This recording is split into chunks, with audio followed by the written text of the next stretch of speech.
Friends, आज हम बात करने वाले हैं भारतीय संविधान की प्रस्तावना पे।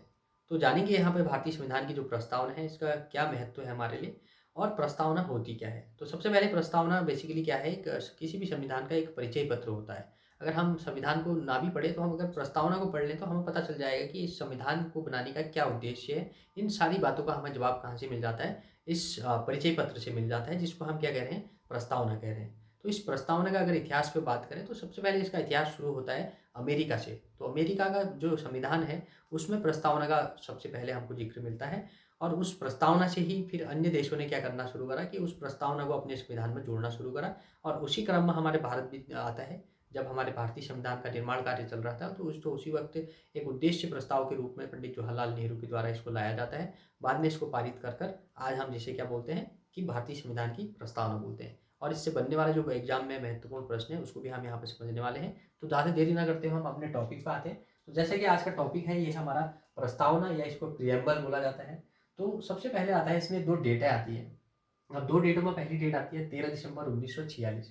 अब 13 दिसंबर 1946 को होता क्या है कि जेएलएन, तो जेएलएन का क्या मतलब है, जवाहरलाल नेहरू। तो जवाहरलाल नेहरू के द्वारा उद्देश्य प्रस्ताव पेश किया जाता है। तो उद्देश्य प्रस्ताव ये जो पेश किया जाता है ये जो हमारी संविधान सभा कार्य कर रही थी उसके सामने एक उद्देश्य प्रस्ताव लाते हैं 13 दिसंबर 1946 को।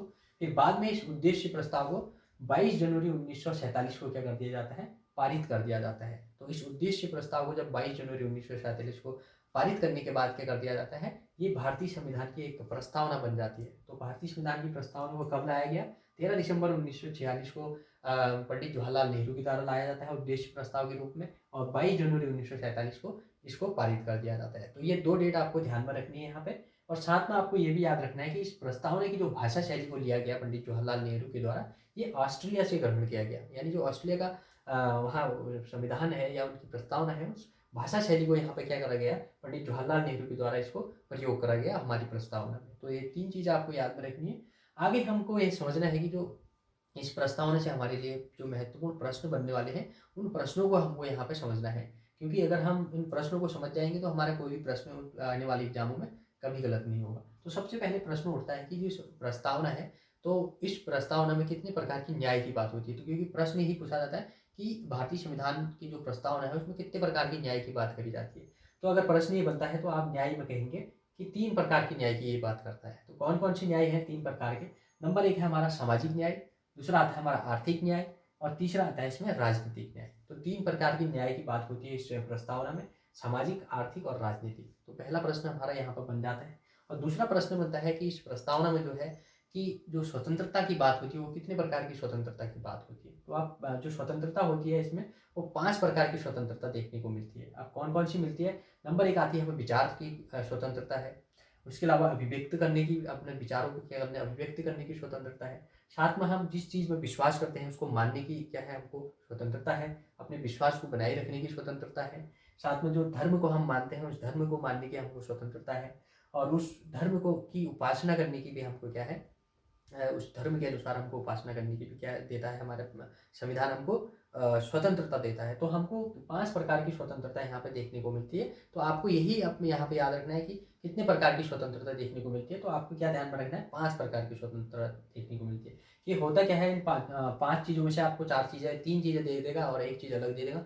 तो उसमें आपको इनको पहचानना होता है। तो नंबर 1 आपको विचार, अभिव्यक्ति, विश्वास, धर्म और उपासना, इन 5 चीज़ों को आपको ध्यान में रखना है। आगे आती है समानता की बात। अब प्रश्न बनेगा कि जो प्रस्तावना है उसमें कितने प्रकार की समानता की बात की गई है। तो कितने प्रकार की समानता की बात होती है, इसमें 2 प्रकार की। नंबर 1 आती है प्रतिष्ठा की समानता, और नंबर दूसरा आता है कि अवसर की समानता। तो प्रतिष्ठा और अवसर की समानता की बात किसमें करी गई है, इस प्रस्तावना में बात करी गई है। तो 2 प्रकार की समानता देखने को मिलती है। यहाँ पर 3 प्रकार के न्याय देखने को मिलता है, 5 प्रकार की स्वतंत्रता देखने को मिलती है, 2 प्रकार की समानता देखने को मिलती है। तो ये 3 एक इंपॉर्टेंट क्वेश्चन बन के आते हैं हमारे सामने। तो जिसमें हमें क्या हो जाता है, कभी बहुत कन्फ्यूजन हो जाता है। तो इस कन्फ्यूजन को ही दूर करना है आपको। तो यहाँ पे जो लिखा गया है इसको आपको नोट करना है। आगे बात आती है शक्ति का स्रोत। अब शक्ति का स्रोत क्या है, जो भारतीय संविधान है इसकी शक्ति का स्रोत है क्या आखिर। तो जो भारतीय संविधान है इसमें हमारे प्रस्तावना में उल्लेख किया गया है कि हम भारत के लोग, तो इसमें लिखा गया है कि हम भारत के लोग क्या है, हम भारत के लोग ही हमारे संविधान का क्या है, शक्ति का स्रोत है। शक्ति का स्रोत भारत के लोग कैसे हो गए, क्योंकि जो हमारे भारतीय लोग हैं उन्हीं की सहमति भी क्या बनता है, संविधान बनता है, चाहे वो प्रत्यक्ष निर्वाचन के द्वारा बनता है। लेकिन जो हमारा संविधान लिखा गया है उसमें कहीं न कहीं हमारे भारतीय लोगों का क्या है, एक महत्वपूर्ण योगदान है, जिसके द्वारा ही हमारा संविधान क्या बनता है, एक सबसे बड़ा, विश्व का सबसे बड़ा लिखित संविधान के रूप में सामने आता है। तो भारत की जो संविधान है उसका शक्ति का स्रोत कौन है? भारत के में रहने वाले लोग ही उसका शक्ति का स्रोत है। तो ये भी आपको ध्यान में रखना है। अब बात आती है जो हमारा संविधान है या हमारी संविधान की जो प्रस्तावना है, उसमें हमारा भारत का स्वरूप को किस प्रकार से व्याख्या की गई है हमारी भारत की। नंबर 1 इसमें आता है कि संपूर्ण प्रभुत्व संपन्न। अब संपूर्ण प्रभुत्व संपन्न और इसके अलावा समाजवादी, लोकतांत्रिक, पंथनिरपेक्ष और गणराज्य, ये शब्द हमको देखने को मिलते हैं हमारी प्रस्तावना में। तो इन शब्दों का अर्थ क्या है, आखिर इसको भी यहाँ पर हमको समझना बेहद जरूरी है। नंबर 1 आता है संपूर्ण प्रभुत्व संपन्न। अब ये क्या होता है संपूर्ण प्रभुत्व संपन्न? अब प्रभुत्व क्या मतलब होता है, किसी अन्य देश की, क्या जैसे अब अभी भारत क्या है, एक संपूर्ण प्रभुत्व संपन्न देश है। यानी प्रभुत्व का क्या मतलब है, जिसकी सत्ता है, जैसे भारत के लोगों के ही हाथों में भारत की क्या है, सत्ता है। प्रभुत्व है भारत के लोगों का, अपने ऊपर खुद ही उनका प्रभुत्व है। जैसे एक समय पर भारत क्या हुआ करता था, किसी अन्य देश के क्या हुआ करता था, मतलब उनके अधीन हुआ करता था। जैसे इंग्लैंड के अधीन था भारत, तो उस वक्त भारतीयों के हाथ में भारत की सत्ता नहीं हुआ करती थी। तो किसी अन्य देश की क्या थी, हमारे ऊपर प्रभु सत्ता थी। तो वहाँ के जो हमारे भारत के नियम कानून बनते थे वो वही लोग उसको बनाते थे। लेकिन जब भारत आज़ाद होता था उसके बाद से भारत की जो स्वतंत्र विदेश नीति है, अपने संसाधनों पर भारत का क्या है, अधिकार है, और अपनी विदेश नीति को खुद भारत तय करता है, अपने देश के लिए खुद कानून बनाता है। तो इन सब चीज़ों के कारण ही हम क्या होते हैं, प्रभुत्व संपन्न देश कहलाते हैं। क्योंकि अगर किसी अन्य देश का हमारे ऊपर कोई भी नियंत्रण नहीं है, क्योंकि भारत अपने कार्यों में क्या है, स्वतंत्र है, जिसमें उसको निर्णय लेने में किसी की कोई बाध्यता नहीं होती है। तो इसी को हम संपूर्ण प्रभुत्व संपन्न कहते हैं। इसके अलावा आता है समाजवादी। अब समाजवादी का क्या मतलब है कि दो प्रकार की इसमें हमको चीज़ें देखने को मिलती हैं। एक समाजवादी होता है, एक साम्यवादी होती है। एक समाजवादी सरकार होती है, एक साम्यवादी सरकार होती है। तो साम्यवादी सरकार जो होती है उसमें जो संसाधनों का जो अधिकार होता है वो पूर्ण रूप से क्या होता है कि उसी राज्य का जो सरकार होती है उसका अपना उस पर पूर्ण रूप से नियंत्रण होता है। लेकिन समाजवादी सरकार का क्या मतलब होता है, जिसमें प्राइवेट यानी निजी हाथों में भी हमको संसाधनों को देखने को मिलता है और सरकार के हाथों में भी क्या देखने को मिलता है, अधिकार देखने को मिलता है। तो जैसे कि इसमें समाजवादी में होता क्या है, मिश्रित अर्थव्यवस्था की बात होती है। यहाँ पे निजी लोग भी और सरकारी लोग भी क्या कर रहे होते हैं, काम कर रहे होते हैं। यानी सरकार और निजी क्षेत्र दोनों ही यहाँ पर मिलजुल के कार्य करता होता है। तो समाजवादी में हमारा बेसिकली मिश्रित अर्थव्यवस्था आ जाती है। जैसे भारत की क्या है, मिश्रित अर्थव्यवस्था है, उसी को समाजवादी कहा जाता है।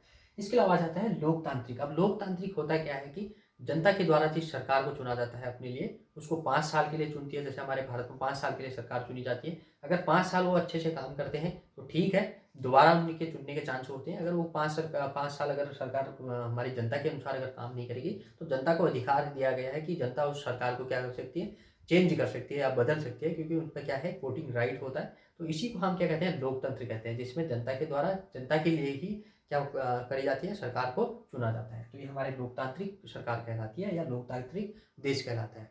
आगे आता है हमारा पंथ निरपेक्ष। अब पंथ निरपेक्ष को धर्मनिरपेक्ष भी कहते हैं। तो पंथ निरपेक्ष या धर्मनिरपेक्ष क्या होता है, जिसमें एक राज्य का क्या नहीं होता है, कोई विशेष कोई धर्म इसमें नहीं होता है। अब धर्म से क्या मतलब है, जैसे हमारा भारत है, इसका कोई राष्ट्रीय धर्म नहीं है।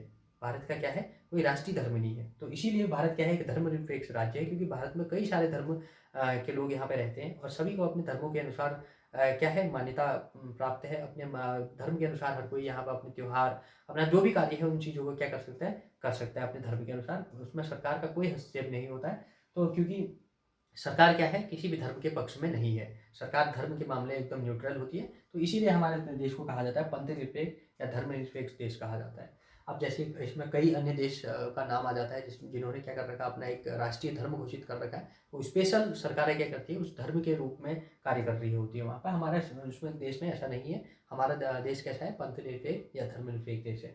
अब आता है गणराज्य। एक शब्द आ जाता है गणराज्य। अब गणराज्य होता क्या है, बेसिकली गणराज्य उसे कहते हैं जिसमें उस राष्ट्र के प्रमुख को जनता के द्वारा क्या किया जाता है, चुना जाता है, और एक पर्टिकुलर टाइम के लिए क्या करा जाता है, उसका चुनाव होता है। जैसे हमारे भारत में राष्ट्रपति का चुनाव होता है, तो 5 साल के लिए चुनकर आता है, चाहे वो प्रत्यक्ष निर्वाचन के द्वारा चुनकर आता है। लेकिन वहाँ पे वंश परंपरा के हिसाब से कोई भी राष्ट्र प्रमुख नहीं बनता है, क्योंकि हमारे देश में कोई भी राष्ट्रपति बन सकता है, कोई भी राष्ट्रपति का चुनाव लड़ सकता है। जनता किसी को भी क्या कर सकती है, राष्ट्रपति बना सकती है। तो वहाँ पे क्या होता है कि जहाँ देश के प्रमुख का चुनाव जनता के द्वारा होता है, चाहे वो अप्रत्यक्ष रूप से हो या प्रत्यक्ष रूप से हो, तो उसी को हम क्या कहते हैं, गणराज्य कहते हैं या गणतंत्र कहते हैं। क्योंकि वहाँ पे वंशानुक्रम पे जो देश का प्रमुख होता है वो नहीं होता है। तो ये चीज़ आपको ध्यान में रखनी है। आगे कुछ इसमें इंपॉर्टेंट फैक्ट हैं, इनको भी हमको लेके चलना है। जैसे कि इसमें सबसे पहले आ जाता है प्रस्तावना में जो भारत शब्द का प्रयोग किया गया है। अब प्रस्तावना में क्या है, भारत शब्द का प्रयोग कितनी बार किया गया है, ये प्रश्न बन जाता है। तो भारत शब्द का प्रयोग यहाँ पे 2 बार देखने को मिलता है। कितनी बार? तो भारत शब्द का प्रयोग यहाँ पे 2 बार हमको प्रस्तावना में देखने को मिलता है। ये भी आपको ध्यान में रखना है। आगे हमने न्याय की बात करी, तो जो न्याय 3 प्रकार के न्याय की बात करी गई है, सामाजिक, आर्थिक और राजनीतिक। और स्वतंत्रता 5 प्रकार की इसमें करी गई है, जो यहाँ पर हमने बात कर ली थी। और समता की बात होती है तो समानता, 2 प्रकार की समानता देखने को मिलती है। आगे आते हैं हमारे, अब जो ये प्रस्तावना है, क्या ये हमारे संविधान का भाग है या नहीं है? तो एक प्रश्न उठ जाता है। तो इसी प्रश्न का जब विवाद उठता है तो 1960 में क्या होता है, केस सुप्रीम कोर्ट में चले जाता है। क्या ये संविधान का जो प्रस्तावना है, क्या ये संविधान की भाग है या नहीं है? इस पे केस जाता है सुप्रीम कोर्ट में, जिसको हम कहते हैं बेरुवाड़ी केस।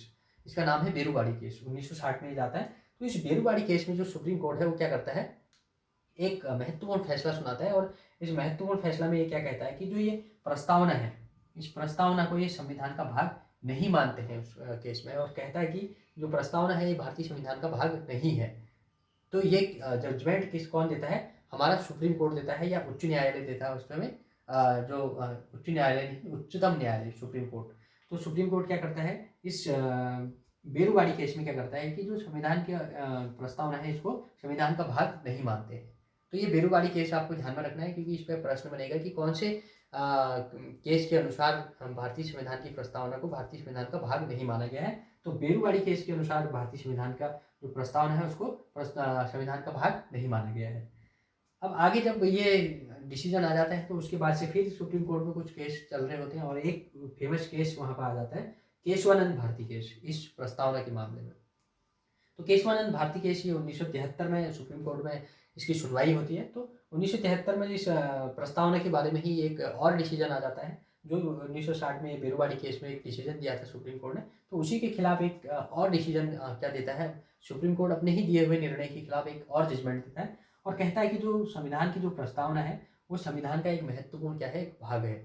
तो इसमें प्रस्तावना को क्या मान लिया जाता है, संविधान का एक भाग माना जाता है। और कहता है कि इसमें हम संशोधन भी कर सकते हैं। यानी ये बोलते हैं कि जो संविधान की जो प्रस्तावना है वो संविधान का ही भाग है, और इसमें हम क्या कर सकते हैं, संशोधन भी कर सकते हैं। अब संशोधन किस आधार पर कर सकते हैं कि अगर हम कोई कानून बना रहे हैं तो वो हमारे जो संविधान की मूलभूत भावना है, उस मूलभूत भावना के बिना नुकसान पहुंचाए ही हम उस पर क्या कर सकते हैं, संशोधन कर सकते हैं।